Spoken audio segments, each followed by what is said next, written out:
das vantagens da gente vir até a ATD em dupla. Dá pra gente chegar no final do dia e bater um papo sobre como foi nosso dia, né? Exatamente. Olha, hoje o dia teve 3 grandes momentos de palestra, certo? Sim. A gente começa o dia com orientação internacional, aí depois uma palestra atrás da outra. Amanhã começam, né, as grandes sessions, que é quando a gente tem os keynote speakers. Estou bem ansiosa por isso. Eu também. Mas hoje deu para aproveitar.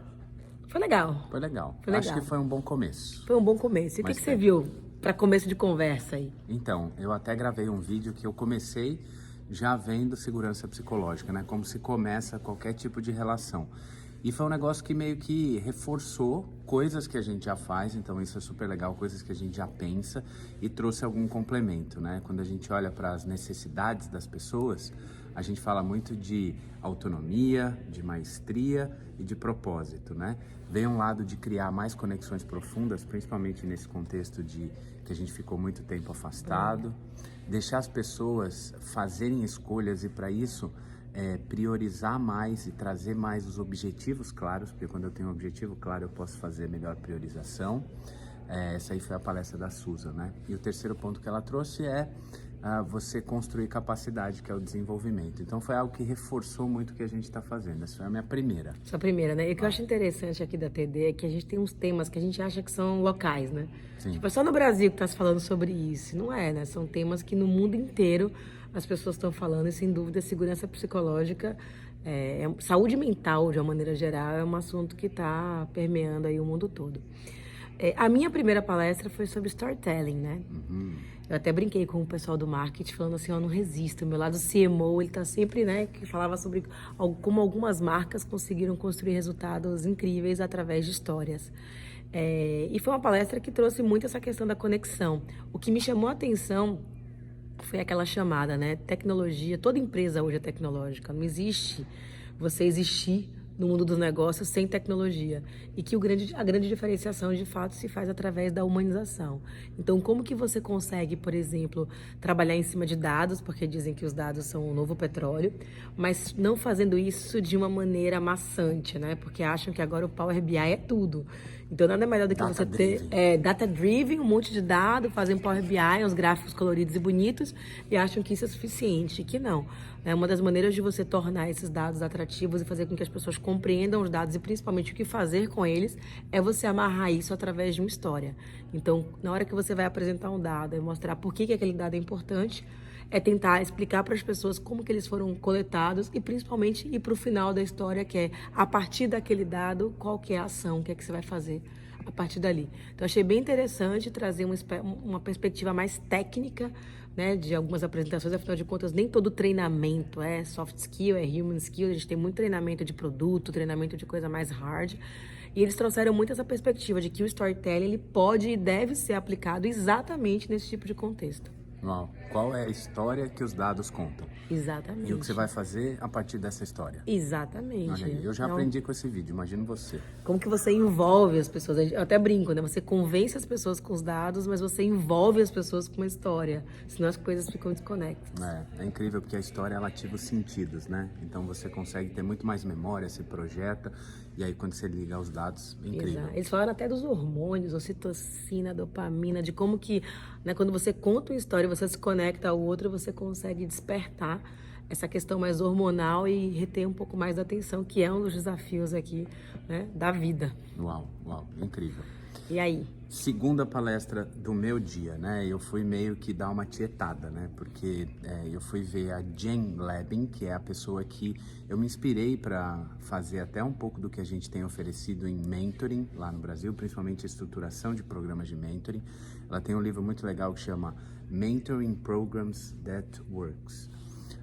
E é muito interessante esse livro. Então, primeiro eu fui tietar, né? E ela veio falar sobre a grande diferença de implantar programas de mentoring ou de coaching interno, né? E assim... Acho que essa é a dúvida mais comum, né? Qual é a diferença entre coaching e mentoring? E qual é a diferença entre coaching e mentoring? Legal. O que eu achei super interessante é que ela não caiu naquele lugar comum de tentar colocar o mentoring para alguma coisa específica, tipo o mentoring para carreira e o coaching para competências e para upskilling e tudo mais.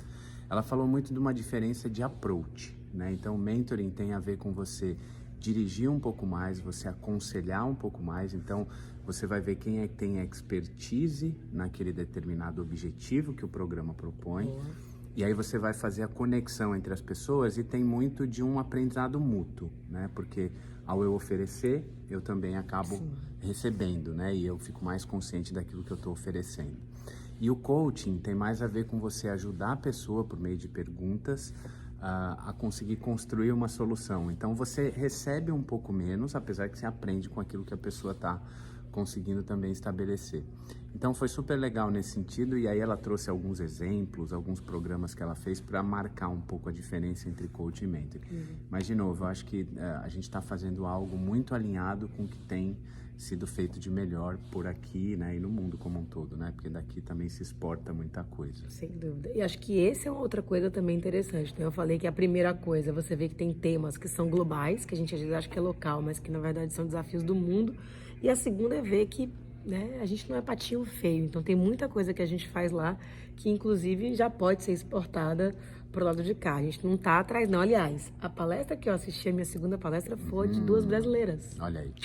Eu não podia perder a oportunidade de tietar a Flora Alves e a Mônica Almeida. Eu conheço a Flora desde 2012, conheci ela aqui na primeira TD que eu vim, em Denver. E ela falou sobre um assunto que eu adoro, né? Que é metodologia de aprendizagem, design de aprendizagem. E é muito legal ver a Flora falando pelo nível de clareza que ela traz, né? E de simplicidade na sua fala.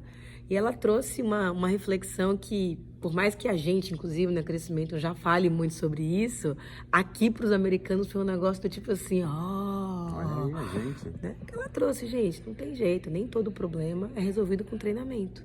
Ela mostrou um vídeo lá e pediu para as pessoas discutirem o que deveria ser feito para que as pessoas do vídeo aprendessem mais. E aí todo mundo ficou preocupado em criar técnica, processo, conversas difíceis, etc. Então ela falou, não, simplesmente não dava para resolver aquele problema com treinamento. E esse é o primeiro grande desafio, principalmente de nós, né, que somos, né, da área de consultoria, de empresa de educação corporativa, que muitas vezes, como você só tem um martelo, você fica achando que todo problema é um prego.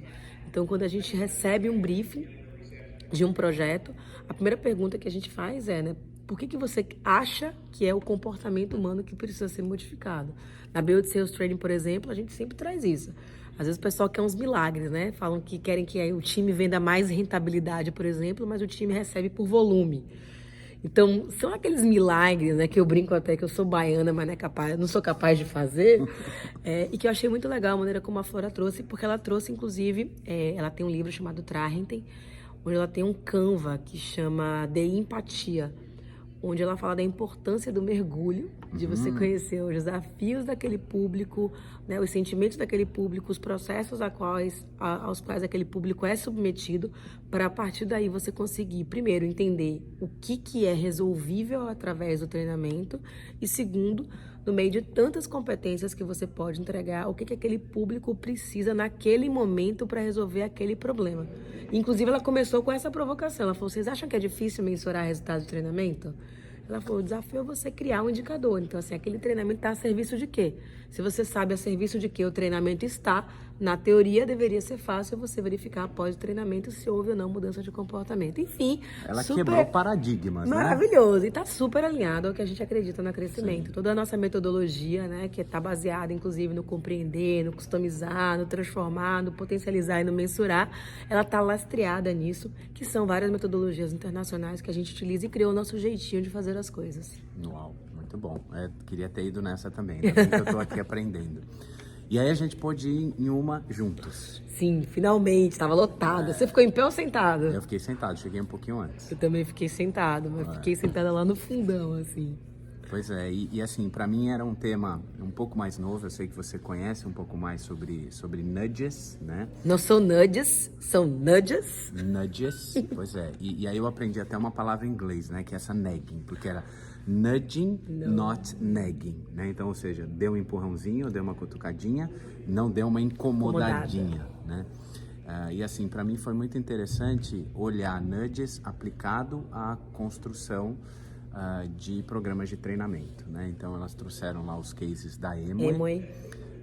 Muito conectado com como é que a gente olha mais para dar um empurrãozinho ou criar nudges, focados em comportamento e não necessariamente no resultado, né? Então, como é que a gente consegue apoiar a aplicação de algo que a gente oferece no treinamento para que esse algo gere um comportamento e a gente possa alcançar um resultado?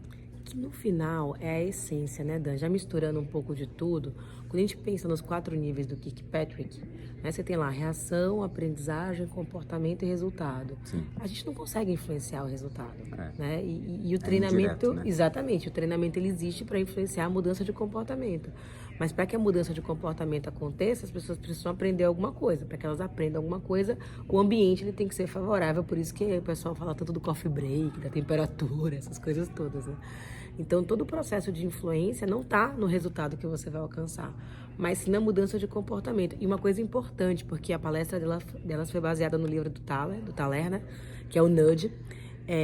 Como um arquiteto de escolhas, a pessoa que cria o Nudge deve sempre pensar que aquela tomada de decisão deve levar as pessoas para algo positivo para elas. Porque senão deixa de ser nudge e passa a ser manipulação. Que é o lado do incômodo também, né? Do incômodo e de fazer a pessoa fazer uma coisa porque você quer que ela faça e não porque ela é boa para ela. Em vendas, por exemplo, a gente sempre discute essa questão dos gatilhos mentais, que são nudges de alguma forma. Que é você, em algum momento, persuadir ou usar uma mentirinha para fazer com que as pessoas escolham, tomem uma decisão somente com base na emoção, e aí depois você não consegue mensurar a taxa de arrependimento. Então, considerando que o processo de desenvolvimento ele é evolutivo, né, e ele acontece após o dia do treinamento, eu preciso fazer com que as pessoas, não vou mudar nesse caso a consciência, porque ela traz isso, né, não é uma questão de mudança de consciência, mas é uma questão de mudança de comportamento. De ação, não de ação, consciência. Mas como que eu posso criar esses gatilhos para que as pessoas se comportem de uma forma diferente e a partir daí elas consigam observar resultados positivos e a partir daí elas construam um hábito. Sim. Que vai gerar uma mudança de resultado. O que ficou bastante para mim, assim, eu ainda não tenho a clareza de que nudges eu posso usar nos treinamentos que eu estou oferecendo, mas ficou muito claro que olhar para esse empurrãozinho quando você está começando a construir o treinamento, né? Ou seja, imaginando qual é a mudança efetiva de comportamento que você quer, que enfim vai gerar um impacto, e a partir desse lugar a gente pensar, tudo bem, a gente criou consciência, a gente trouxe mais aprendizado propriamente dito, né? Nos treinamentos você até falou, eu sempre chamo a atenção das pessoas para elas declararem a consciência do aprendizado, né? Então, uma pergunta clássica que eu faço é o que você sabe agora que você não sabia antes? Então, você gerou consciência. O nudge no treinamento vai ser agora, como é que você pode muito rapidamente, com um empurrãozinho, colocar isso em prática para que você tenha consciência e tenha ação. Quando você junta consciência e ação, você tem mudança do outro lado. Então, acho que esse é o trabalho agora de quem está construindo o treinamento. Exatamente. Até deu exemplo, né, no Líder do Futuro, quando a gente estimula as pessoas a fazerem as atividades físicas, né? De certa forma, tem um nudge ali, né, que eu não posso ficar contando, porque senão perde a graça do treinamento, mas a gente convida as pessoas de uma forma para que elas vivenciem, né, o quão positivo é o fazer atividade física. Então, tem o nudge, elas fazem, conseguem perceber que o dia, né, por conta da endorfina, ele se torna mais produtivo e aí a gente consegue já estimular a prática de um novo comportamento. Então, assim, de alguma forma, tem um monte de coisa que a gente faz de forma inconsciente, que são nudges. Eu acho que o grande lance da palestra foi como fazer isso de uma forma deliberada, para que a gente possa levar as pessoas para um novo lugar. Porque em vendas a gente quer vender um produto, em treinamento a gente quer vender a mudança de comportamento e o impacto positivo no mundo, né? Não é, porque a gente, tudo bem, a avaliação de reação é incrível, mas o que a gente quer é que a pessoa saia de lá fazendo, né? A gente até conversou um pouco também sobre os dispositivos de comprometimento, como nudges, né? Ou seja, você, uma vez que você teve a nova consciência e você está comprometido, cria um dispositivo, ou seja, de repente fala para alguém que você se importa com essa pessoa, que você vai passar a agir dessa forma. Quando você contou para essa pessoa, você está mais comprometido. Então, é como se você desse um empurrãozinho para garantir que você vai fazer aquilo. A chance de mudança é maior. É isso aí. Pois é, galera, o dia foi intenso, né? Além das palestras, a gente tem muita troca, a gente tem muito network, a gente encontra com parceiros de propósito, como eu costumo chamar as pessoas que trabalham nessa área de educação corporativa, clientes, e a gente sempre faz essas paradinhas para poder compartilhar com vocês. A gente fez vídeos, resumos, né? Que não são resumos, mas são insights que a gente tem nas palestras, então acompanha aqui nas nossas redes sociais que a galera do marketing está preparando tudo para mandar para vocês mais embrulhado. E amanhã a gente volta, é isso? Amanhã a gente volta com muito mais e amanhã tem as palestras, né, dos grandes speakers e tudo mais, então vai ser muito massa. Eu adorei esse papo aqui, vamos fazer todo dia, né? Vamos fazer todo dia, mas assim, eu quero saber se eles gostaram também, então por favor, deixa o like, cadê Dan? Deixa o like, exatamente, deixa um comentário para que a gente se sinta motivado aí a fazer cada vez mais disso, né? Muito bom, muito bom. Beleza? Até amanhã. Bora lá? Partiu, agora tem festa que ninguém é de ferro, né? Não é? Partiu. Tchau. Tchau.